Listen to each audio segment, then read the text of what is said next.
que há claramente uma intenção de roubar esta agenda, a agenda do Chega. E há claramente a percepção, e toda a gente sabe, que este assunto foi colocado na agenda política pelo Chega. E, portanto, o André Ventura, que é um político hábil, sempre que fala, nota isso mesmo. Ainda bem que finalmente acordaram para este problema. Ele tem sido muito hábil também a gerir este passo à frente que o Governo tem dado em relação às questões da imigração. Admito também, e acho que sim, acho que há um esforço para não seguir completamente a agenda do Chega. E depois há um problema, aí não concordo nada com o David, acho que há um problema real. Acho que num ano e meio 15% da nossa população de repente ser com imigrantes. Não foi no ano e meio. Não foi no ano e meio. Foi mais ou menos. Não, foi no ano e meio. Não. Aliás, mais. Não foi no ano e meio. Não, foi toda a imigração. Não, foi ou seja, 2015 a imigração contabilizada. 1 milhão e 600 mil, sim, mas nos últimos 2 ou 3 anos... Não, mas não é um... Está bem, mais que 10% da população em 5 anos é um salto no ano certo. E depois acho que há aqui um tema que não se tem falado e que eu não sei em que ponto é que está, mas que me parece uma medida adequada, que é negociar com os empresários a maneira como as necessidades que existem e trazer imigrantes direcionados. Porque eu acho que faz-nos falta imigrantes, mas eu sinceramente não sei se nos faz falta tantos Ubers e tantas... O mercado existe. O degrow. Sim, o mercado existirá sempre. A questão é... Mas isso é uma Mas tu que estás preocupado com a demografia, devias ser o primeiro a apoiar os limites do crescimento. Há uma questão que se prende com os Uber. Nunca fui maltusiano. Há uma questão que se prende com os Uber e que não se quer tratar. Tem vários Ou seja, há muitas questões que se prendem mais com a aplicação da lei do que com a própria lei. Por exemplo, faz sentido que o motorista da Uber não fale português? Não faz. Porquê? Em Nova Iorque os taxistas não falavam inglês há 30 anos. Não, eram do leste. Podem falar inglês. Não sei se lembra disso, que em Nova Iorque, a seguir à queda do muro de Berlim, os taxistas não falavam inglês. Porque nós não somos os nova-iorquinos, nem somos os parisienses. É pena. Pois, mas é a realidade. Mas fazemos parte do mundo. Mas fazemos parte do mundo cada vez mais globalizado e, portanto, as coisas acontecem. Mas vocês aceleram de tal forma as coisas que depois fica toda a gente para trás. Inglês no Uber. E esse é um problema, é um problema que a política temos que confrontar a política com esse problema.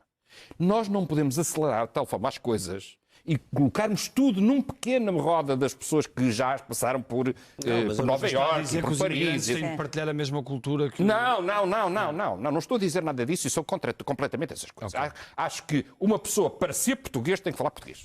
Ponto. Para ser? Português, tem que falar português. Eu acho que aqui... Mas para emigrar para Portugal, não. Não.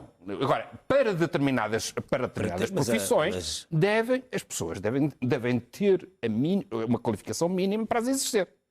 Não é? Ou seja... Isso é outra coisa. Isso não tem nada a ver. Isso pode ser português ou estrangeiro ou o que for. Não, com certeza. É para vir de Marte. Ou seja, para dirigir um Uber, devia ser ou um táxi, ou ter uma atividade, ou ter uma atividade no telefone, tem que falar português. Pronto. Agora, pode ser muitas outras coisas. Pode estar em muitas outras. Até a conduzir. Vou dizer uma frase que há bocado disse um convidado chamado Ascenso Simões. Não é assim que as coisas funcionam. Ou seja, a plataforma do Uber funciona, isso sim, num sistema de oferta e procura permanente. O próprio emprego, não no Uber. E se não há pessoas que falam português a quererem ser motoristas do Uber, é que funciona. Aí é mesmo o problema não está aí. O problema é que as plataformas... O problema não é isso, não é isso. Não. O problema é que... Eu também. Eu vou dar o outro lado das plataformas. Eu vou dar o outro lado das plataformas. É que as plataformas esmagaram de tal forma os preços, é que já não há portugueses a quererem ter uma atividade complementar no Uber. Certo. E esse aqui é o ponto. Mas e os portugueses querem depois... Esse aqui é o ponto. Pois é. Porque o fluxo económico funciona. É a razão pela qual pagas 600 euros a quem trabalha 12 horas. Não, porque a maior parte das pessoas, as pessoas ainda nem sequer chegaram a Portugal há meio ano. São profundamente exploradas. Portanto, vamos para a planificação económica. Não vamos. Para a atração de imigrantes. Não vamos. Não é. E o PS quer planificação económica. Não estou aqui a falar para o PS. Não foi para isso que me foi para isso. Então é não perceber de todo qual é o conceito do Uber. Do Uber e Uber Eats. É que o conceito é um conceito de permanente oferta e procura numa plataforma que, aliás, tem preços a crescer. Mas porquê é que há outros países da Europa? Mas porquê é que há outros países da Europa que exigem que as pessoas não trabalham? Onde é que isso é um problema? Sim. No Uber. Sim. É que a pessoa que está naquela área, por exemplo, na Bélgica, a pessoa tem que falar a língua em uso no seu Mas em Portugal não haveria pessoas então para te pagar? Ou... Claro que havia. Claro que havia. Não havia estas pessoas que são completamente exploradas, que vivem 10 ou 20 no mesmo quarto e que são maltratadas e exploradas pelas plataformas. Isso não havia. Isso não havia de todo. Mas isso é uma outra discussão que nós estamos aqui a fazê-la. Aliás, a imigração tem muitos outros problemas. Tem todo um lado que nós já verificámos no passado com os portugueses em muitos estados da União Europeia. Não é? Ou seja, a imigração traz atrás dela um conjunto de problemas de humanidade, de desregulação, de falta de cuidado, de falta de assistência. Desafios. Toda a vida em todo o lado. Como? Toda a vida em todo o lado. Mas esta questão que o Ascenso está a falar da profunda exploração que existe com boa parte desta imigração é um problema real, Zé Eduardo. Claro que é um problema real. Então, mas isso é um problema real sempre que pessoas com uma posição económica fragilizada se dispõem a atravessar o Mediterrâneo, se dispõem a chegar cá era mais fácil por causa da manifestação de interesse, mas quando as pessoas se dispõem a... Vocês viram aquele filme francês que falo-lhe até agora o nome? Vocês imaginam o que é estarem numa cidade completamente diferente da vossa, a terem que se guiar por um GPS numa bicicleta, com o trânsito todo à volta, com a chuva em cima? Experimentem fazer isso um dia e percebem a vida destas pessoas. O que eu estava só a querer dizer é que, assim, para mim, nesta mesa, o que eu tentei fazer o tempo inteiro foi dizer, na realidade as propostas não são, mas do Chega. Há aqui este disparate do crime e da nacionalidade, porque isso apela à emoção das pessoas e à tal percepção de segurança. No resto não há economia planificada nenhuma. Há a ideia de que se eu, que estou a plantar abacates, preciso de trabalhadores, posso fazer contrato de trabalho, eu, o Hospital de Santa Maria, preciso do médico ucraniano, posso fazer o contrato de trabalho e a economia não planificada. A economia livre.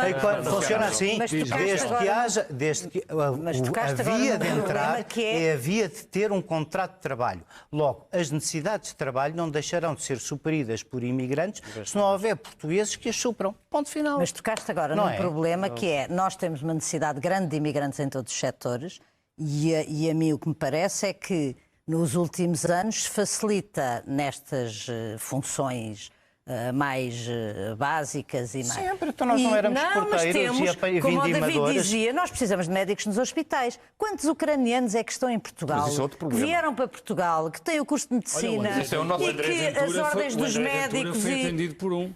O André Ventura... Isso é outro problema, era um problema simples. Mas há centenas de várias nacionalidades, brasileiros também, que chegam aqui e encontram um muro de impossibilidade com as ordens profissionais e com médicos, tudo, que não permitem engenheiros, médicos, enfermeiros. Mas deixa-me dizer uma coisa. Mas deixa-me lá dizer uma coisa. E que estão impedidos de existirem estas profissões. Tenta lá inscrever-te na ordem dos advogados dos países africanos. Mas há um problema ainda acrescido. Compararmos com isso também. Mas a tua comparação diz tudo. Mas há um problema acrescido ainda. Ainda há um problema acrescido relativamente ao recrutamento da administração pública. É que a maior parte das pessoas que são imigrantes e que estão a trabalhar na administração pública, nos diversos serviços, não foram contratados por serviços, foram contratados por empresas a trabalho temporário, a quem pagam para pagar essas pessoas, porque o Estado português tem regimes de contrato que impedem pessoas de outros países serem contratados pelo Estado. Portanto, há muitas coisas que podiam ser tratadas pelo Governo que não são só estas matérias, que são as matérias que dizem respeito ao Chega e que não são tratadas, provavelmente por desconhecimento, por falta de pouca capacidade do Governo de perceber todas as diversas dimensões do problema da imigração. David, só mesmo para acabar, eu acho que eu perceberia que o Governo, insisto neste ponto, que o Governo nos apresentasse um discurso racional, dizendo-nos, nós precisamos resolver as coisas a seu tempo e tudo isto que nós queremos fazer agora como segunda vaga é temporário. Eu conseguiria perceber isto. Não é isso que o Governo está a fazer. Isso tem um sinal. Eu acho, ou melhor, eu pressinto, e não gosto particularmente, da ideia de deixarmos de ter líderes que queiram liderar verdadeiramente a sociedade e que queiram ser liderados por ela. Aquilo que aconteceu nos últimos anos é uma coisa compreensível do ponto de vista de uma sociedade, que é as pessoas assustaram-se. Algumas pessoas assustaram-se. Agora, isso não pode levar governos a seguir percepções, descurando tudo o que está à volta deste fenómeno. As percepções são a nossa vida. Ascenso Simões, eu tenho a felicidade de não ser político e não ter que ser eleito para nada. Só tenho que dizer aquilo que eu penso. O último ponto... Aqui não sou político, não ativo. O último ponto que é a maior preocupação. Pois reconheço Somos isso. dois. Há 20 anos que não sou candidato a nada. É muito importante o que se vai passar a seguir. Porque um governo que entende que a sociedade está a romper por causa desta percepção, e vamos assumir que isso possa ser verdade, se faz um acordo com o Chega neste tema, rompe em definitivo e por muito tempo. O Governo ainda não fez isso. Mas eu acho que não foi isso. Não foi esse o sinal que o Governo deu. Recuou um bocadinho hoje, depois da entrevista de Luís Montenegro, depois da conferência de imprensa de Leitão Amaro, ainda está em tempo. E depois do que Soares ontem ter dito que nem pensar. É extraordinariamente importante para a coesão social em Portugal o que se vai passar a seguir.